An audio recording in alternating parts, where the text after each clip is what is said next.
Of all the civilizations in the history of the Star Wars galaxy, none were as mysterious or as powerful as the Celestials. These ancient beings had abilities beyond understanding, gods among mortals relative to the other species of the galaxy.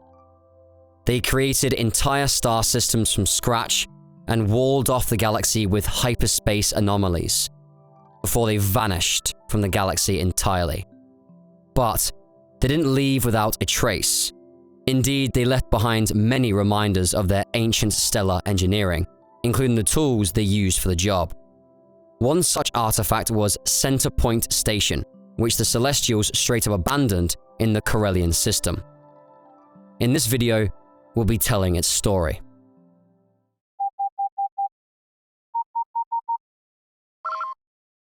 Attention, Sergeant on deck! The Corellian system was itself an anomaly, baffling scientists the galaxy over for tens of thousands of years. Its central star, Corel, was orbited by 7 planets, but only 2 of them are believed to have formed with their sun, Corellia and Saronia, the outermost worlds, which were little more than barren, icy rocks on the fringe of the system. The other 5 worlds had almost perfectly circular orbits, and all of them were packed tightly into Corel's habitable zone, which led the galaxy's scientists to only one conclusion.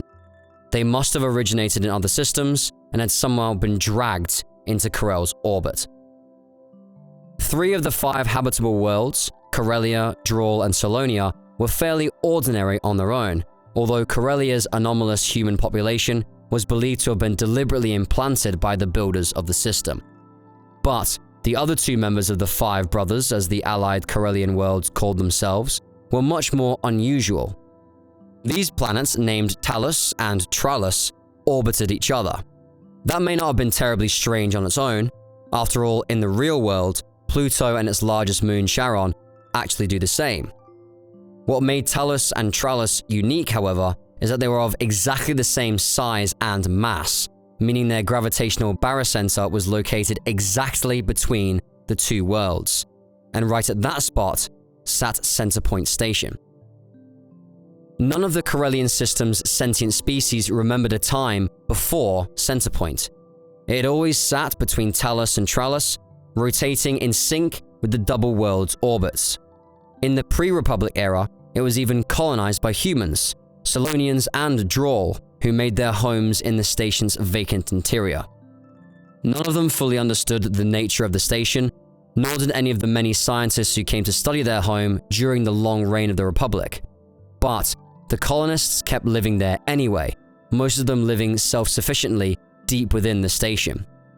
Politically, the Center Point Station colony was jointly supported and represented by the governments of Talus and Tralus, but the people of Center Point kept to themselves, isolated from the greater galaxy at the heart of an alien machine. By the time of the Galactic Civil War, Center Point Station's population numbered 540,000. Center Point Station was larger than the first Death Star, measuring 350 kilometers in length and 100 kilometers in height. It consisted of a spherical central structure with 2 cylindrical extensions pointing towards Talus and Tralus, each tipped with a cone. The exterior of the station was armored and covered by pipes, cables, tubes, airlocks of varying sizes, antennae, and strange cone-like structures whose purpose wasn't fully understood. Much of the station's function was unclear, but despite the vast amount of advanced technology contained within it, it somehow lacked true artificial gravity. Instead, the station rotated to maintain a gravity-like gyroscopic force. Center Point Station's decks thus ran along the outer hull of the station, and the station's inner core was always located up. The station's central sphere contained over 2,000 decks, stretching about 20 kilometers deep into the station. Some of these decks had ceilings higher than 20 meters and were called shells by the station's inhabitants. Above all 2,000 of these decks was a vast open central sphere measuring 60 kilometers in diameter, and at its very center was the station's power source, a bright glowing ball of energy appropriately named the Glow Point. The glow point, apart from powering the station, acted as a sort of internal sun, and because of it, the inhabitants of Centerpoint Station were actually able to construct fields along the walls of the inner void. These fields provided food for the whole station's population, most of whom lived in communities built around the glow point.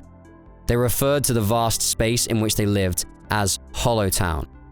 At the station's poles were two vast conical arrays that rose towards the glow point, important components of the station's primary feature. The inhabitants of Hollow Town called these the North and South Conical Mountains, and many adventurers attempted to scale these peaks over the millennia. Of course, Centerpoint Station hadn't been built for habitation. Most of the station was given over to a massive network of generators and focusing chambers meant to channel a concoction of nuclear, electric, magnetic, gravitational, and hyperspatial energies into an enormous tractor beam. Centerpoint Station was an enormous and unbelievably powerful gravity generator, one that could rip planets out of orbit and pull black holes through hyperspace. Its capabilities were never fully understood until the Galactic Civil War, nor was the sheer magnitude of what it could do. Centerpoint Station could build star systems, or create massive gravitational fluxes that could cause planets on the other side of the galaxy to implode. In the years after the Yuuzhan-Vong War, the new Jedi Order learned that the Centerpoint Station had been indeed commissioned by the Celestials, and they also discovered that it had been built by the Killiks, a hive-minded species that had evolved on Alderaan but had vanished into the unknown regions millennia before the foundation of the Republic. The Killiks told the Jedi that they had been recruited to build the station, which they called the World Puller, by the son and the daughter. Yes, that son and that daughter. And that the station had been used not only to build the Corellian system, but also to imprison one of their own on a world deep in the Outer Rim. By the time the Jedi discovered Centerpoint's purpose, however, the station had already been destroyed. That was because, a little over 20 years earlier, a group of unsavory individuals known as the Sicorian Triad had figured out how to get the station working again.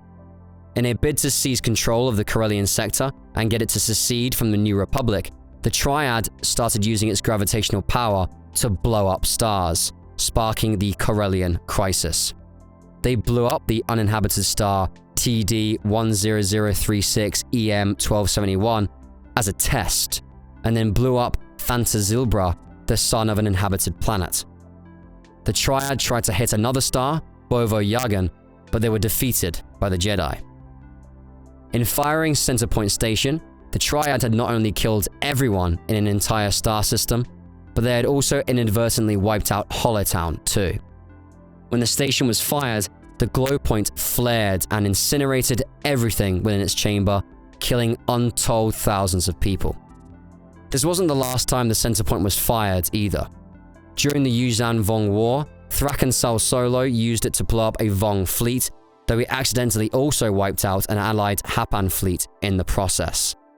The station was also used during the Second Galactic Civil War, during which the Jedi finally decided that enough was enough and engineered the destruction of the entire station.